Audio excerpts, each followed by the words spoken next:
the sticker tires. Eric Jones quickest in this session so far. Ty Gibbs has picked it up pretty quickly. Remember, he was not here last year for the Clash. Spent last year winning the Xfinity Series championship and moves up as a rookie candidate for Joe Gibbs Racing.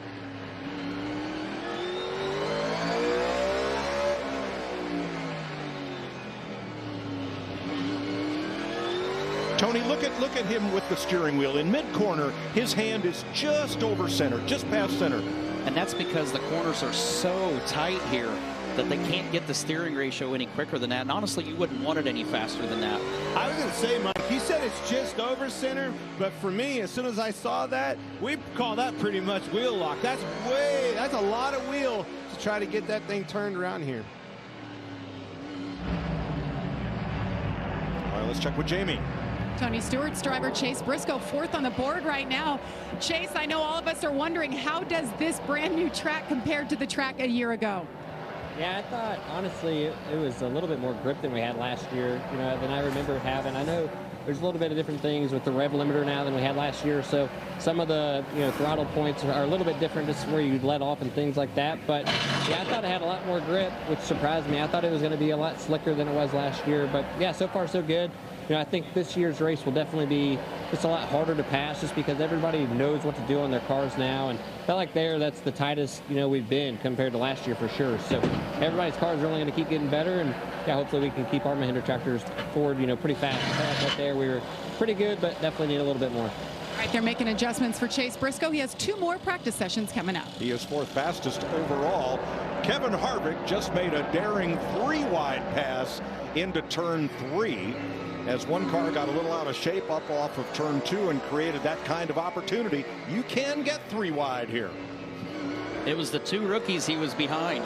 So I'm sure there was the sense of urgency to get by to where he could get a clean lap. Christopher Bell, 2nd fastest in Group 3. Tyler Reddick is quickest. Bell 15th overall, 2nd in this group. This kid just keeps getting more comfortable in that race car. Christopher's done a great job. Obviously finished 4th last year. He was a force to be reckoned with, particularly within those playoffs. I look for him to have a big year this year. We'll show you that pass right here on corner entry. 3 wide. Clear. No problem. And you're right, that was Ty Gibbs, Noah Gragson. Gragson had a problem coming off 2, was slow off 2, and that created that opportunity. And that's the way a lot of passes will be, especially early on restarts and when they have new tires with low air pressures before they get heat. There's going to be a lot of scenarios where a car will get tight in the center corner and will create opportunities for guys to get underneath each other. Not only just one, but multiple cars like that, like we just saw with Kevin. Looking at Ricky Stenhouse, who is 4th quickest in this group behind Reddick, Chase Elliott, and Kevin Harvick. Yeah, this track just seems to fit Ricky Stenhouse. Always an aggressive driver, always gets in the, he'll get it all getting into the corner, and that's what you're going to need here at this place. We listen in on Ty Gibbs. I think I got a fire and the left front's locking up that bad. Yeah, left front's not locking up. That's just that one time where it really ratcheted into one that I could see. That's always a comforting feeling. Usually when you think that you've locked it up and got it flat spotted, they're going to agree with you. So to have those guys say that it didn't seem to be that bad, it's a good feeling. Regan? Well, Mike, normally it's a very lonely place down here in the pits during practice sessions. Crew Chief Chad Johnson, your car in Group 1, getting ready to come back out again in a moment. I see 35 crew chiefs up there in turn 4, one of them down here. What do you want to see different that those guys aren't seeing? I just feel like it's going to be a lot easier to see the attitude and the pitch of the car, left front lockups, be able to tell who's shifting, who's not shifting. I just thought I'd be able to tell a lot better from down here. Well, I'm glad you're down here. Thanks for talking to us.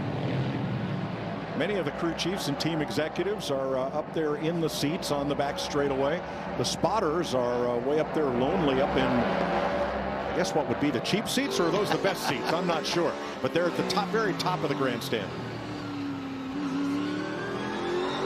Ty Gibbs has gone to the top of the chart. Way to go, Rook.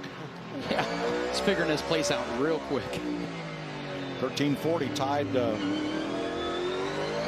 And correct me if I'm wrong. I mean, Clint, you were saying that iRacing now has this track on the iRacing sim. Yeah, I watched them run this race, and you know, again, you talk about it. These young kids, where do they get this experience? Where did this come from? The only thing I can tell you about Ty Gibbs is his aggression. We've seen it week in and week out in that Xfinity Series, and I think you're going to see it in a big way in a Cup Series. Kid knows where the speed is, and he knows.